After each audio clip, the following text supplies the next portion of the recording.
زندہ ہے، کل بھی بھٹو زندہ ہے، آج بھی بھٹو زندہ ہے۔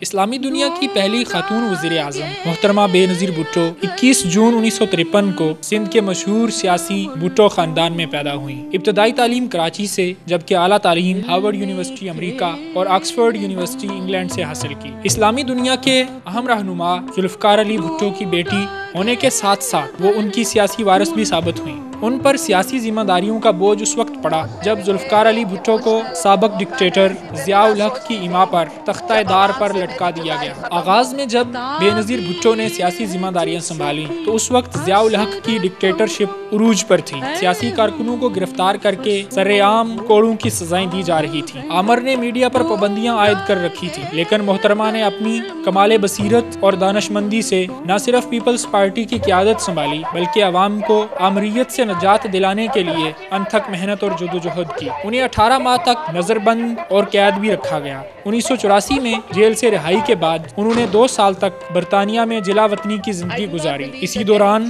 پیپلز پارٹی کے رہنماؤں نے انہیں پارٹی سربراہ بنا دیا۔ ملک سے مارشل لاء اٹھائے جانے کے بعد وہ اپریل 1986 میں وطن واپس آئیں تو لاہور ایئرپورٹ پر ان کا فقید المثال استقبال کیا گیا۔ 1987 میں آپ آصف علی زرداری سے رشتہ ازدواج میں منسلک ہو گئیں۔ اس کے ساتھ ساتھ آپ نے سیاسی جدوجہد کا دامن نہیں چھوڑا۔ 17 اگست 1988 کو صدر ضیاء الحق طیارہ حادثے میں جاں بحق ہو گئے تو ملک میں تبدیلی کا دروازہ کھلا۔ 16 نومبر 1988 کو ملک میں عام انتخابات ہوئے جن میں پیپلز پارٹی نے سب سے زیادہ سیٹیں حاصل کیں۔ 2 دسمبر 1988 کو 35 سال کی عمر میں محترمہ بے نظیر بھٹو نے ملک اور اسلامی دنیا کی پہلی خاتون وزیر اعظم کے طور پر حلف اٹھایا۔ اگست 1990 میں 20 ماہ کے بعد ہی صدر اسحاق خان نے بے نظیر کی حکومت کو بدعنوانی کے الزامات لگا کر برطرف کر دیا۔ بعد ازاں 1993 میں بے نظیر ایک مرتبہ پھر وزیر اعظم بن گئیں، جبکہ 1996 میں پیپلز پارٹی کے اپنے ہی صدر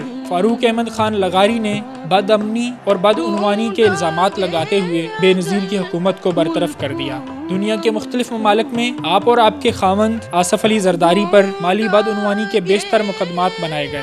آپ نے اپنی حکومت ختم ہونے اور اپنے بھائی مرتضیٰ بھٹو کے قتل کے بعد جلا وطنی اختیار کرتے ہوئے دبئی میں قیام کیا۔ اس دوران آپ نے پاکستان کی دیگر سیاسی پارٹیوں کے ساتھ مل کر لندن میں ARD کی بنیاد ڈالی اور ملک میں ڈکٹیٹر جنرل پرویز مشرف کی حکومت کے خلاف بھرپور مزاحمت کا اعلان کیا۔ 14 مئی 2006 کو لندن میں نواز شریف اور بے نظیر بھٹو کے درمیان میثاق جمہوریت پر دستخط ہوئے، جس کے باعث ملکی سیاسی صورتحال انتقامی سیاست کے بجائے اصلاحی سیاسی تاثر کے ساتھ سامنے آئی۔ اکتوبر 2007 میں بے نظیر بھٹو امریکی امداد سے پرویز مشرف کی حکومت کے ساتھ ڈیل کے ذریعے اپنے خلاف قائم تمام مقدمات ختم کروانے میں کامیاب ہو گئیں۔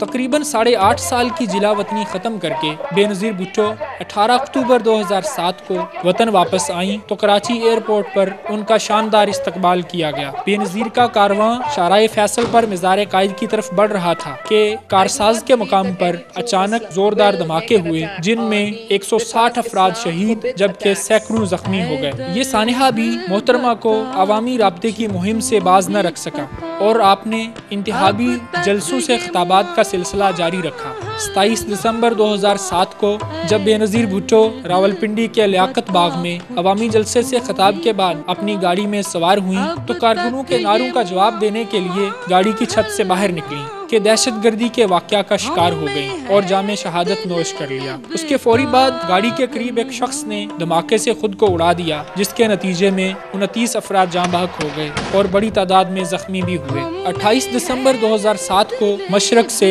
سورج کے طلوع ہونے سے پہلے دختر مشرق غروب ہو چکی تھی۔ 28 دسمبر کو ہی لاکھوں سوگواروں کی موجودگی میں انہیں گڑی خدا بخش میں ان کے والد ذوالفقار بھٹو اور دونوں بھائیوں کے ہمراہ دفن کر دیا گیا۔ بے نظیر بھٹو قتل کیس کی تحقیقات تب سے جاری ہے، مگر 3 سال گزر جانے کے باوجود پہلے اسکاٹ لینڈ یارڈ کی ٹیم نے اس قتل کیس کی تحقیقات کی، پھر اقوام متحدہ کی ٹیم نے اس قتل کیس کی تحقیقات کی اور پیپلز پارٹی کی اپنے ہی دور حکومت میں شہید قائد محترمہ بے نظیر بھٹو قتل کیس کی تحقیقات مکمل نہیں ہو سکی، جو صاحبان اقتدار کے لیے ایک سوالیہ نشان ہے۔